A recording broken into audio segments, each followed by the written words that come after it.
உங்களோட தேவைகள் நிறைவேறணுமா? இந்த துஆவை ஓதிக்கொள்ளுங்கள். அஸ்ஸலாமு அலைக்கும் வரஹ்மத்துல்லாஹி வபரகாத்து. சிறப்பான ஒரு துஆ. எப்படியாப்பட்ட ஹலாலான ஹாஜத்தாக இருந்தாலும் அல்லாஹ் அதை நிறைவேற்றி கொடுத்துடுவான். நீண்ட நாள் கேட்டு வந்தும் கபூலாகவில்லை, இந்த சிறப்பான துஆவை ஓதி கேளுங்க. நிச்சயமாக அல்லாஹ் நிறைவேற்றி கொடுத்துடுவான். இந்த துஆவை எப்படியா நிலைமையில் ஓதணும் என்ற விஷயத்தையும் துஆவையும் சொல்லுறேன். 2 ரக்காத் இஸ்திகாரா தொழுகை தொழுந்து இந்த துஆவை அல்லாஹ் இடத்துல கையேந்தி இந்த துஆவை ஓதி உங்களோட என்ன தேவை இருக்குதோ கேளுங்க. அல்லாஹ் நிச்சயமாக ஏற்படுத்தி கொடுவான். ஒரு முறை ஓதி கிடைக்கவில்லையா, இந்த விஷயத்தை கொஞ்சம் ரிப்பீட் பண்ணி அடிக்கடி கேட்டுக்கோங்க. அல்லாஹ் நிச்சயமாக கொடுத்துடுவான். பலன் கண்ட துஆ.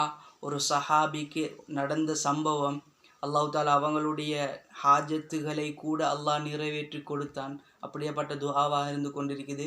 என்ன துஆண்டா, யா ஹலீமு யா அலீமு யா அலியு யா அலீம், யா ஹலீமு யா அலீமு யா அலியு யா அலீம். இந்த விஷயங்களை உங்களுக்கு தெரிஞ்சவங்களுக்கும் அனுப்பிக்கோங்க.